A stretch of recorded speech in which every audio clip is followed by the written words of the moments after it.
Hey, welcome to the Sport Life YouTube channel. My name is Kevin Ward. Let's get right into it today.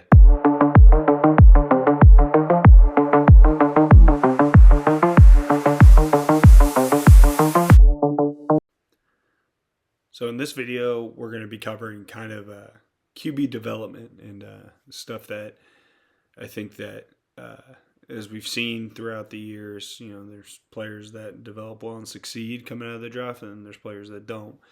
There's players that have immediate success, and then there's players that take a little bit of time and then they get there, right? And just all the factors that kind of go into it, and just some of my observations when I've seen QB prospects, going to the draft and what you know NFL scouts are looking for, and then kind of what you see what GMs look for and what succeeds and what doesn't.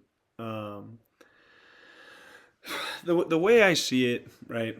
And sorry, you guys got a close up of my face. I know I'm not the prettiest picture in the world. um, but let's just start off with this class, right?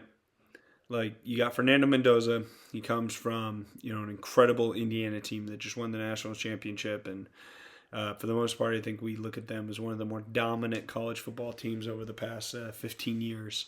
I mean, they were an absolute machine. Fernando Mendoza came from Cal. He had good numbers at Cal. Obviously, became great, with a better team and development from him for him to win the Heisman, right?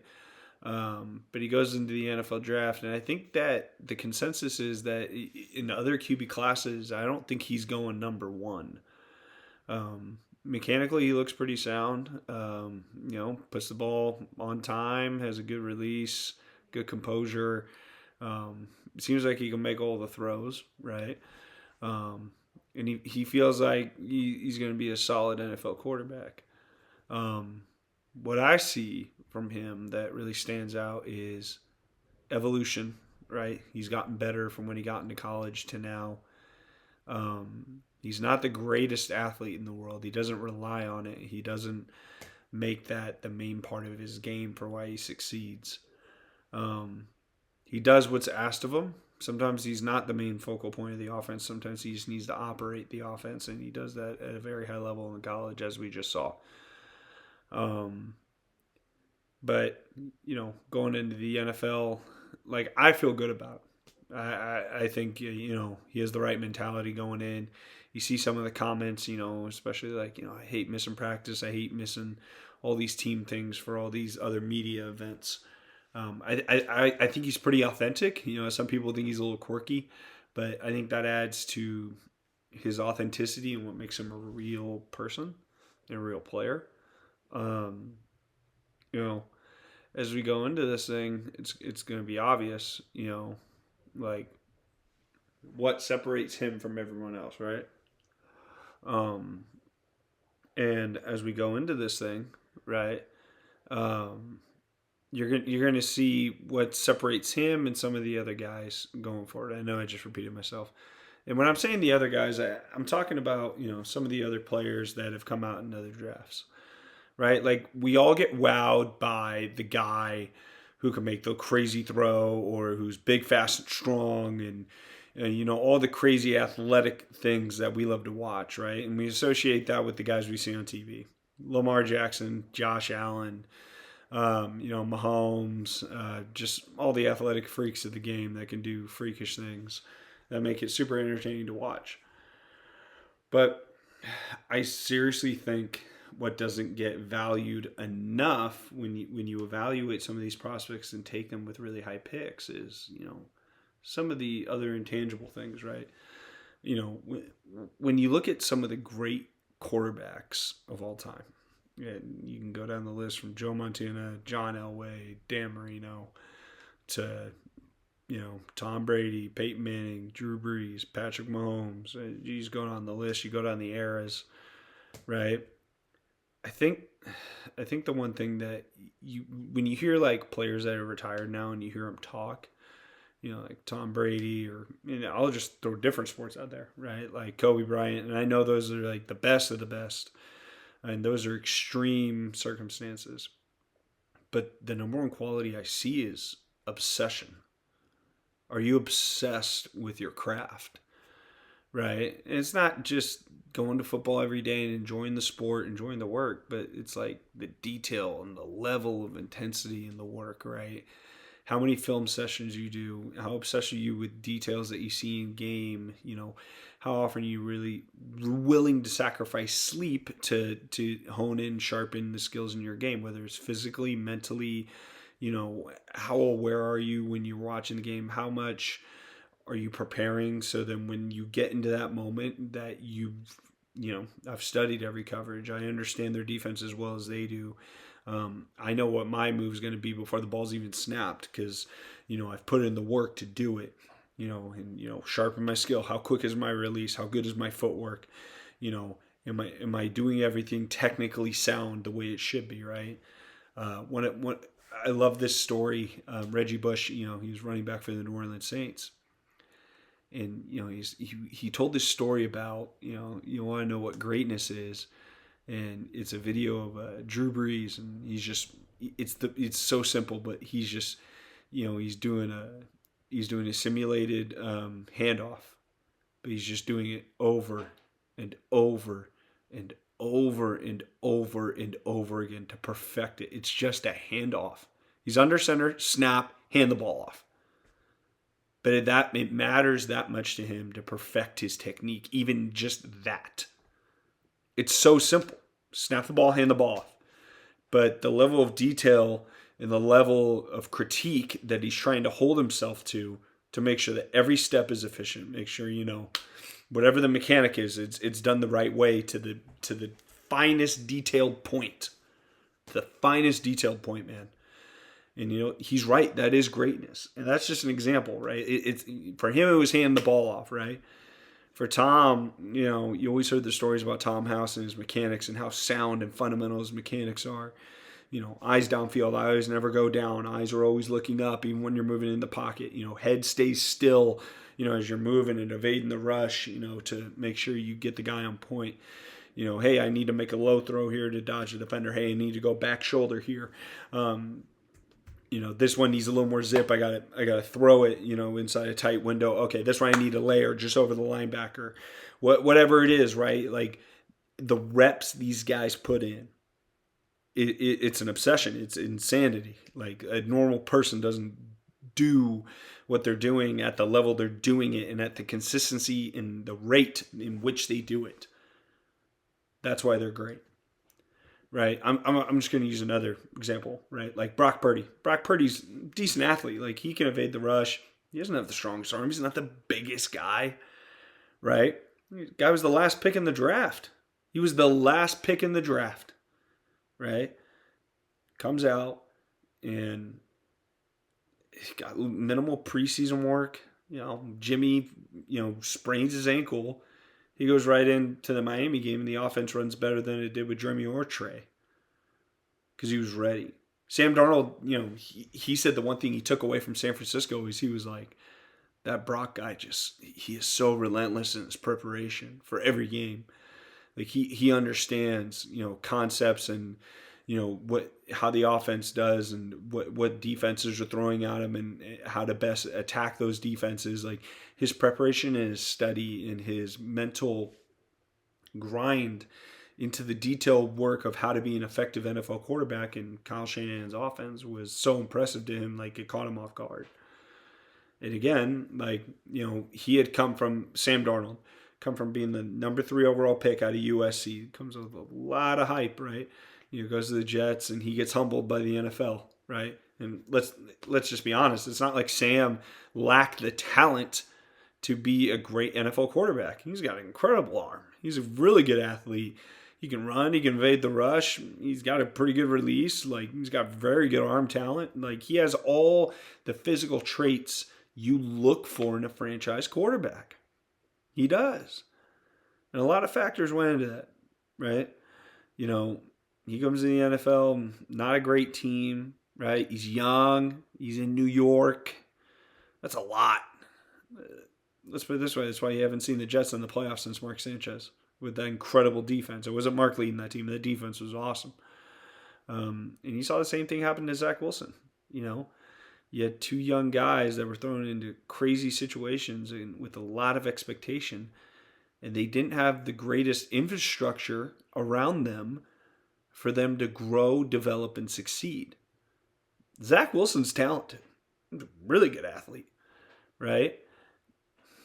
That team was in no way, shape, or form ready to teach that kid how to play the position of quarterback in the NFL and to study and to be disciplined and to do all the things that are necessary to be great. And no one showed Sam either, right?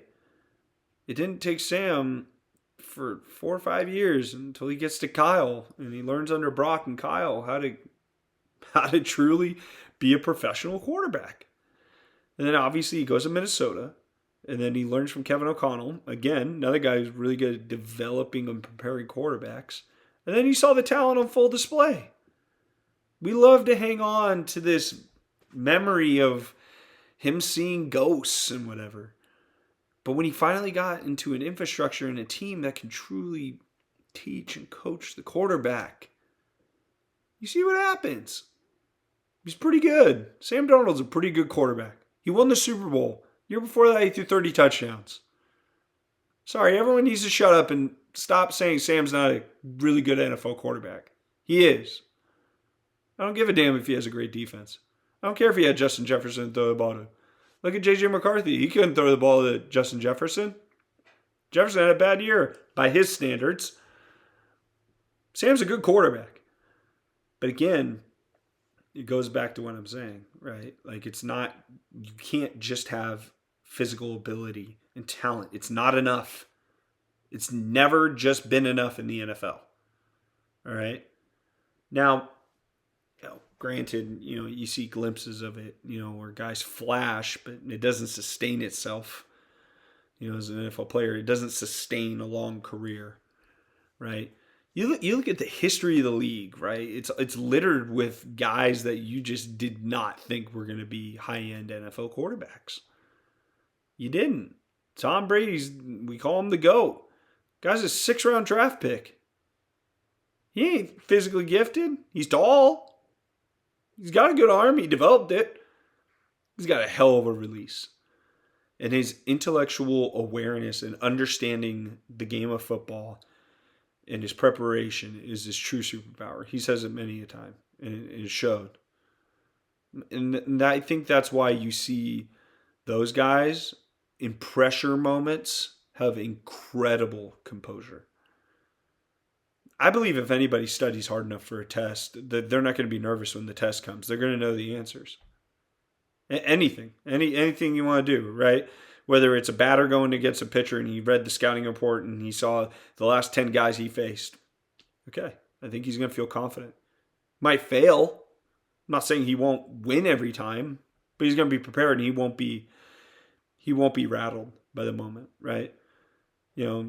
Same thing in the NBA, NHL, NFL, whatever the spelling bee, taking a math test, history test, science test, I don't know, throw whatever you want. But when you have to go face the test, if you prepared, and sometimes you got to prepare longer than the other guy to feel ready. And sometimes guys just want to keep preparing. Shit, they probably feel ready. But they're just so in love with the work. And again, it falls back into that obsession thing, right? It's like, how much are you obsessed with the process? How much are you obsessed with the work? Again, I'm going to go away from the NFL on this, but like Kobe, right? The YouTube and TikTok are littered with stories of his work ethic. Littered with stories of his work ethic, right? It's not just a click flash. Like you can go find those YouTube videos anywhere, TikTok videos anywhere, Instagram, whatever you want, right? He's got crazy stories. He has a story of guys going to Miami, right? And the guys were like, "Hey, we want to go drink with you in Miami." He's like, "Okay, but you got to get up when I get up." And sure enough, he gets up at 4, 5 a.m. or whatever crazy hour he freaking does, and he goes right to work. He's obsessed with the work. He's obsessed with the preparation, the detail that is required of himself. Not even he holds himself to his own standard. He has his own damn standard. He doesn't have a standard that he has to meet to anybody else, but his own. And that's the standard he set. I have to get up at 4 a.m. I have to do my workout from 4 to 7. Eat my meal and then do my other workout from 9 to 11. Get ready for the game. Whatever his schedule and routine was, he held himself to it. That's how he needs to operate. Michael Jordan, same way. Sure, LeBron, same way. Steph Curry, same way.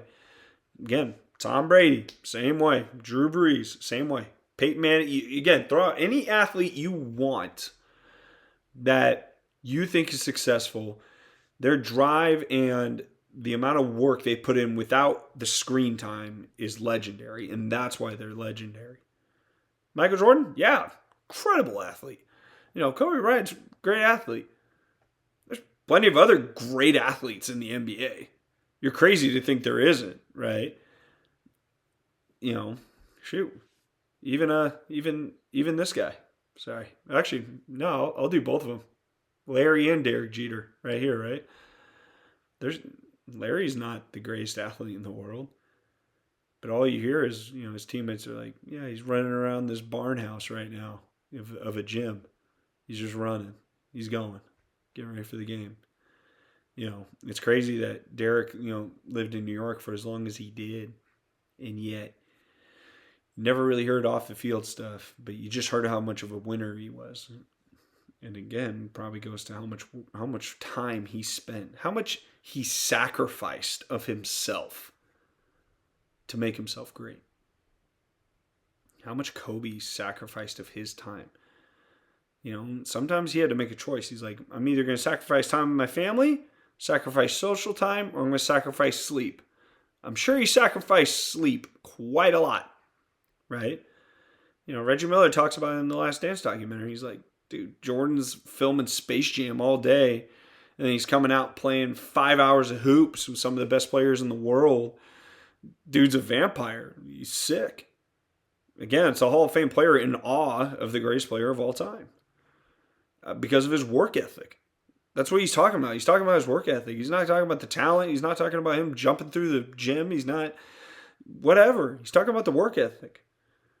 His obsession for his craft. And when he goes out to perform, he's ready for the moment. And so I think now I can go back to football. I think when you look at some of these quarterbacks and you go through the draft process, like, do your research. And I know it's hard because it's like you're not hearing stories firsthand. You have to read articles and you have to figure out, all right, what's true, what's not true, right? But for example, Anthony Richardson, he's as good of an athlete as anybody in the NFL. He could throw the ball a mile. He can run. He's big. He's strong. He's got it all physically, right? I don't think he was mentally ready to play the game. I don't know if he works on his mechanics a whole lot, right? He's inaccurate. He doesn't know what he sees on the field. There's that story in the pre-draft process, he hucked a ball into the stadium just to show off how strong his arm is. I don't know, kind of just shows a lack of maturity, right? I don't know the guy personally. I'm just saying based on that, I would be like, okay, why did he feel like he needed to do that? We just saw you rifle balls all over the field. We get it. You got a cannon for an arm. We saw that. Why did you feel you had to do that? Now, he got drafted number 4 overall by the Colts, right? And I actually think Chris Ballard's a pretty good GM.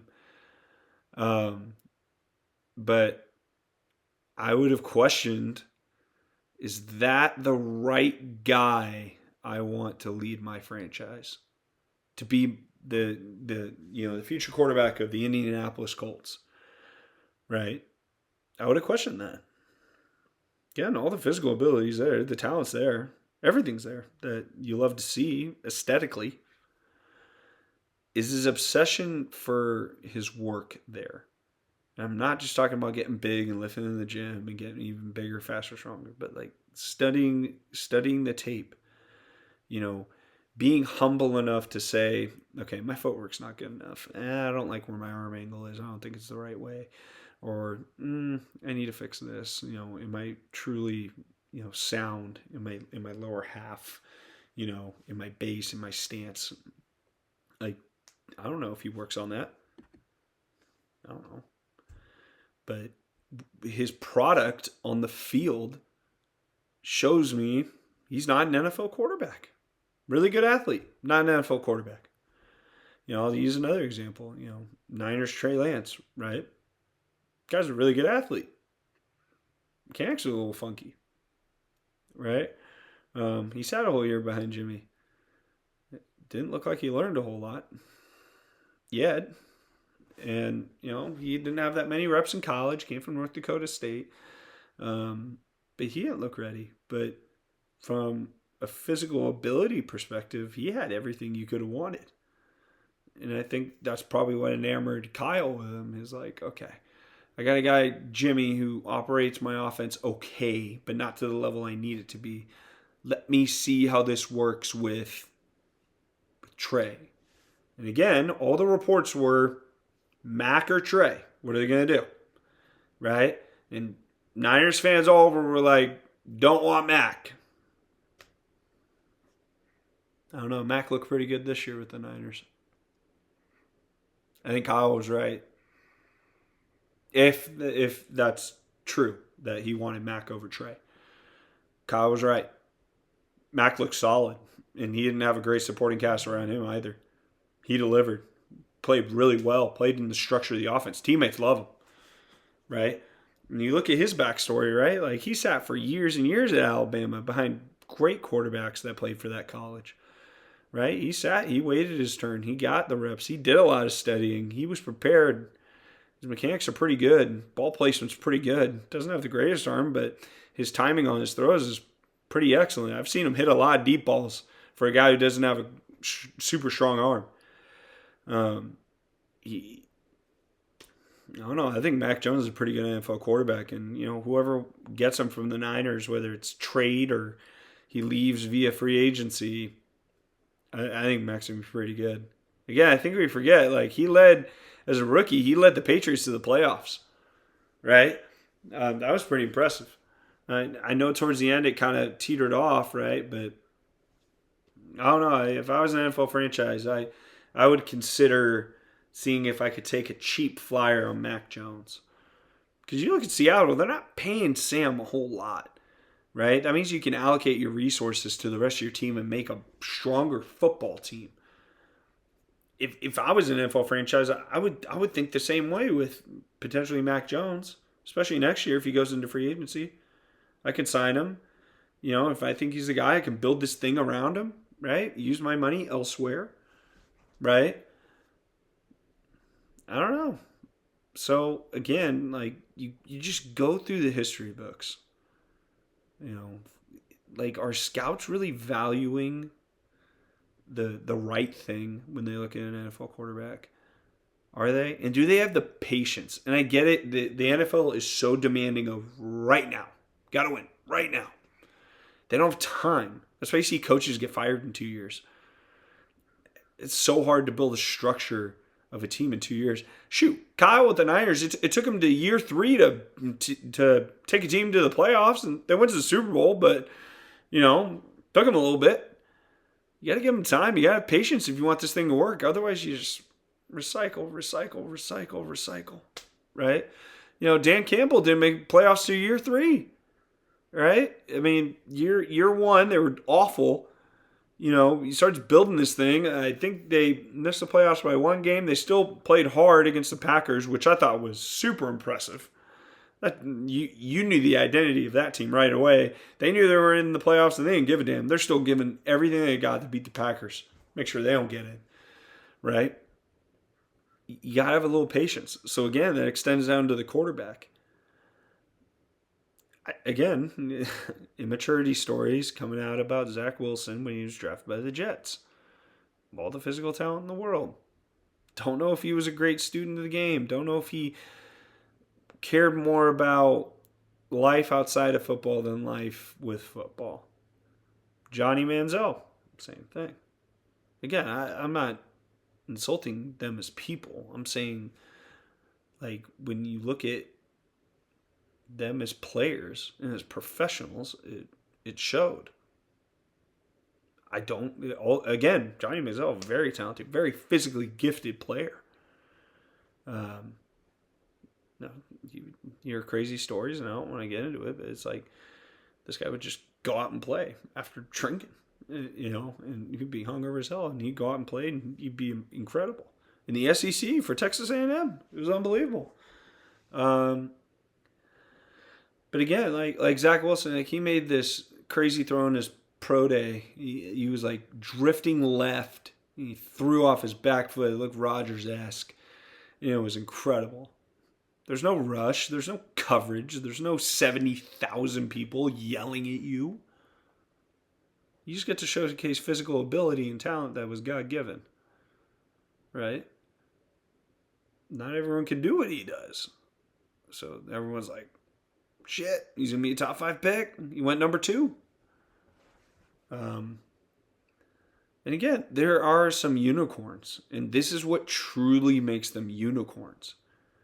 A guy like Josh, right? Comes out of Wyoming. Huge arm. Big, fast, strong. Like just physical specimen. Right? But you need to look at his progression from when he started to now. He became a quarterback. The evolution of his mechanics and how he delivers the ball, it's so much more smooth now, right?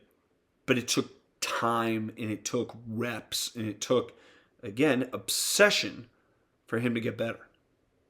He had to get infrastructure around him. Sean McDermott had a very good culture for him to go right into, so he benefited. But again, it took time and effort and sacrifice for him to get to the level he needed to. Lamar Jackson, same thing, right? Everyone's saying he needs to be a wide receiver. He's an incredible athlete. He got better. Release got better. His understanding of defenses got better. His ball placement, way better, right? Jalen Hurts is another great example. Great athlete, became a better quarterback. You saw his days at Alabama. Guy was a QB read option guy. They took him out because he couldn't play the position the way they needed it to be played for them to be effective. And they put in Tua and they won a national championship. Goes to Oklahoma, and he was humble enough to be like, you know what, I got to get better. I'm not where I need to be yet. I need to improve parts of my game. And he did. He did. And then look at him. He got better. Won a Super Bowl. He's been to 2 Super Bowls. Almost won an MVP. Really good quarterback. I'm not the biggest Eagles fan. I think Jalen Hurts is a pretty good quarterback. He's had a lot better careers than most. So yeah. I mean, sorry there. Technical difficulties. So back to what I was talking about, right? Is when we look at these NFL quarterback prospects and they come into the league, right? I feel like it always amazes me how NFL GMs can see throughout the history of the game what works and what doesn't work, and what's successful and all those things, right? And I think they get so enamored with, they see Josh, they see Lamar, they see Pat, they see Drake, and then they mainly focus on the physical stuff, and they're like, okay, we got the right people in place to teach this guy and grow this guy and build him the way we envision him becoming. And they put so much trust in that, that they rely on it too much, and that's why you see it failing. I mean, the whole franchise goes through an entire turnover, right? Like the high draft pick doesn't pan out well, and the head coach isn't doing his job. They're both gone, and then you're back to square one again. And it's tough because you have pieces that you have around that team that are great pieces, right? Like I think of the Jets, with Sauce Gardner and Quinnen Williams, right? high-end draft picks who are really good players. They were all Pro Bowl players, right? But you hit a point where, you know, you paid them, right? And then Zach doesn't turn out very good. And then you put it on Salah a little bit, and he's gone. And then also, you know, you did the Aaron Rodgers bit. That didn't work, right? And so then you reset the whole thing, and you really are back to square one. You still got Garrett Wilson, Brees Hall, and some other pieces, but, you know, that Jets team had some talent. But they didn't get the quarterback right. They didn't.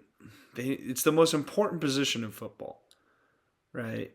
You look at the NFL, there's just so many few times that a team wins and the quarterback is not a key part of it, right? Not a key reason for them being successful. You know, we talk about Trent Dilfer with the Baltimore Ravens or Brad Johnson with the Tampa Bay Buccaneers, right? The entire history of the league is littered with guys, you know, or littered with teams that the quarterback has to be successful. Has to. You know, it's the success of the NFL franchise, right? And Cowboys, for the most part, they've stayed relevant without any Super Bowls. We still talk about them, you know, Jerry Jones and all that, but Dak Prescott, pretty good quarterback. Tony Romo, pretty good quarterback, right? You know, even the Patriots were relevant till they got Drake again. And they had Tom Brady. They have the most Super Bowls ever. No one really paid them much attention until they got Drake back. Now they're relevant again because of the quarterback. It's all about the quarterback. It always has been and always will be. So with that said, and I'm not saying NFL franchises aren't allocating their resources to make sure they get it right, but I just really question if they evaluate the right things. I'm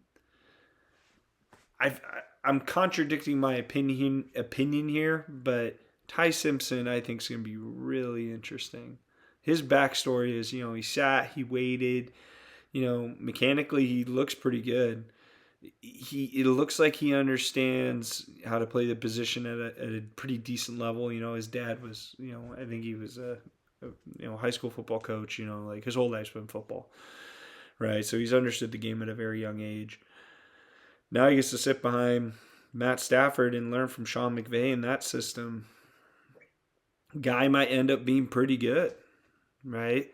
And again, you just look at the history of the league and the history of successful players, right? It's littered with guys who, you know, are obsessed with the craft and how they prepare and how they study and what they do to win. They give up everything to win. And some guys more than others, right? Like some guys who are physically gifted don't have to sacrifice as much because they can make up for it. But then there's guys, and these guys are special. And hopefully you're lucky enough to get a guy like a Josh. And I understand he hasn't won a Super Bowl yet. Lamar hasn't won a Super Bowl yet. Those guys have been Super Bowl caliber quarterbacks for years. And Lamar's had great teams. Josh has had good teams. Those guys are awesome. There's no way in hell any GM would say, yeah, that guy's a bust. The hell you mean? They're awesome. Even if they don't win a Super Bowl, they're incredible players. They're Hall of Fame level players. So again, going back to my point, like you hope you get the super athletically gifted with the right mindset and the right work ethic and all those good tangible, intangible traits that you hope to see. You hope you get that. It doesn't always work out that way. Kirk Cousins is another great example. Look how much money that guy's made in the NFL. He may not win a Super Bowl, but I'd say he was successful. 5th round pick. Kyle Shanahan and Mike Shanahan identified him, and they really liked him. I think the story was, you know, the owner wanted RG3 and they wanted Kirk. They got him in the 5th round. Guy's pretty obsessed with his process and how he goes about it. And you could tell he understands the game at a super high level. He's not physically gifted by any means, but pretty sound mechanically. You know, he's operated some high-end offenses with the Vikings. He had some really good years with the Redskins. They became the Commanders, but again, another example of a guy who probably has the right mindset, right work ethic, and he became successful with limited athletic gifts. Because Anthony Richardson would kill to have that guy's career. He'd kill to have that guy's career. He would. Carson Wentz, again, another super gifted athletic guy. Injuries played a part in his lack of development, but he would have killed to have Kirk Cousins' career. He would have. And so, like, when you look at these quarterbacks, going into the draft and you're watching them in college, like, what are you looking for? Right? So you got Arch Manning coming out in this next class, Dante Moore, CJ Carr. Here's another one, right? He's fallen off in college, but going to Florida, DJ Lagway, there was a lot of hype on him. Incredible arm, great athlete. He never really developed the right way. And you look, they fired Billy Napier, their head coach, and he never really developed the right way. He never turned out what they hoped he'd be. And now they're on the reset. And at one point you were thinking when he went to Florida, you were thinking eventually he's going to be a first-round pick, high-end NFL prospect. Now it's like, how much are you hearing about him? Maybe he turns his luck around in his stock in this college season, but you're not hearing about him much. I think there's some legitimate questions about Lenore Sellers. I think we're all, and again, enamored by the physical gifts of what he potentially could be. But let's see how much better he gets from last year to this year. Let's see, does he make the right improvements? Sometimes you're limited by your college offense. Your college offense is going to run a certain way, and that limits your development and stunts your growth for the next level at some point. So I get that. But look for the intangible things that make some of these guys great, because that's what I think NFL scouts should focus on more, because that's what's going to make them great. That's what's going to get that GM another extension. That's what's going to make that team a playoff contender. That's what's going to make the owner money.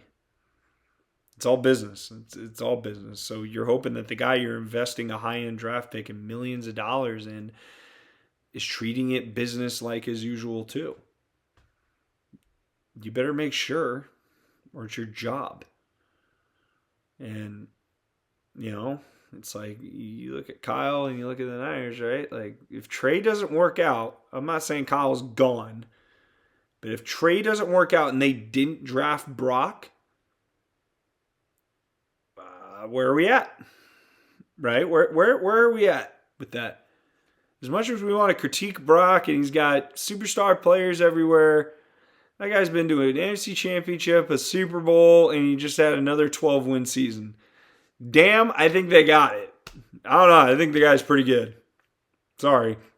The results show. And yeah, sorry, going a little rant here, but I always wonder with these guys that make these decisions in front offices with the most important position in sports.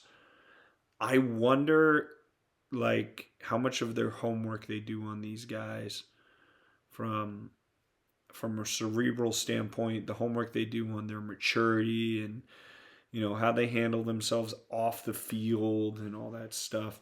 Because it all matters. It all matters to a massive degree. And again, you just look at the history of the game. You look at incredible athletes that didn't pan out. Then you look at lesser athletes that focused on the right things that they did well, and look how well they turned out. Again, Drew Brees was not a great athlete. Peyton Manning was not a great athlete. They were not. But they had all the things that make great quarterbacks. And again, you hope you hit the jackpot. Like Andrew Luck was a unicorn too. He was the same way, but what made him great was up here. What made him great was up here. And it's not mental intelligence all the time. It's It's mental endurance and it's mental discipline to stay on task and to stay on duty at all times. The consistency over and over and over and over and over, and I'll say it again, I don't care, over and over and over again. That's how you win. Be disciplined, be consistent. Attack every day. Never settle. Get better every day. Yeah, I'm sure people are laughing at me like, dude, this guy's crazy. But that's why those guys are great. Because not everybody went to the level they did to be great. Talent's everywhere. You can find talent everywhere. You can find athletic people anywhere.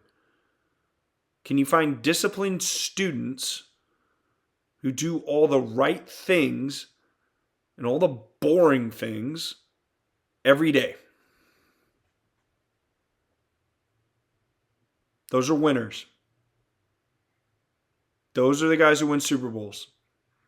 Those are the guys who are going to make upwards of $400 million. The formula has not changed. It hasn't. It won't. Because it shows all the time. So, it's just like when you look at these guys that came out, like, look at their infrastructure. Like, read some of the reports on what you're hearing, right? And I think when you look at it from a different approach, whether it's fantasy or NFL or whatever, it's like there's always going to be the guy that's like, oh no, he'll pan out. Like, this guy's unbelievable. And then they're shocked. They're like, I don't know what the hell happened. Nah, it must be the infrastructure. And sometimes it is. He just got injured a lot. Sometimes it is.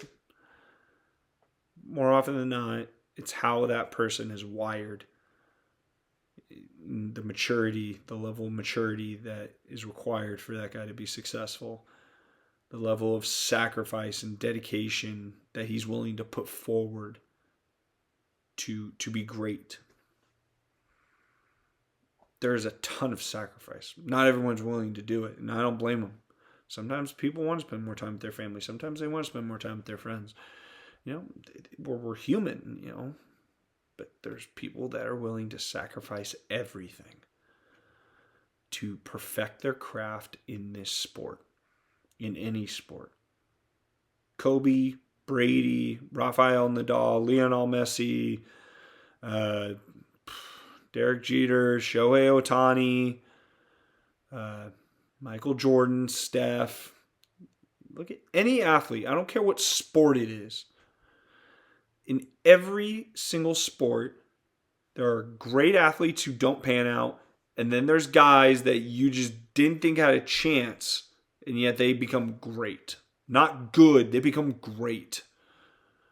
Because they have great habits. They have a great routine. They have a great discipline about themselves. They don't miss a day. They don't miss. Ever. Like Kobe talks about how he calculated it. He's like, okay, so the average kid's practicing 3 hours a day. If I do about 2 more hours a day and I do about 1 day or 2 more days every other week, he's like, I'm going to be this X amount of hours ahead of this individual. It's going to give me an edge here and here. Like, who the fuck thinks about stuff like that? He did. That's why he is who he is. I could listen to him all day. And again, falls back to the obsession of your craft. And that's with anything in life, as I'm learning. Whether it's work, sports, family. Whatever level of obsession you have for your work will determine the outcome of how great you will be. How much are you willing to give of yourself to achieve a level that people won't go to? It's not that they can't. I truly think everyone can. Are they willing to do it?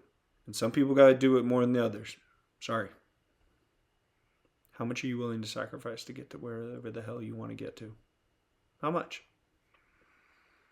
And I think that's what separates great NFL quarterbacks from just another guy. All right, so that's it for today's video. Thank you very much for listening. I know it's different than my NFL and fantasy videos. Those are going to be coming back soon. Like and subscribe, and hope you guys have a great day. See you next time on the Sport Life channel.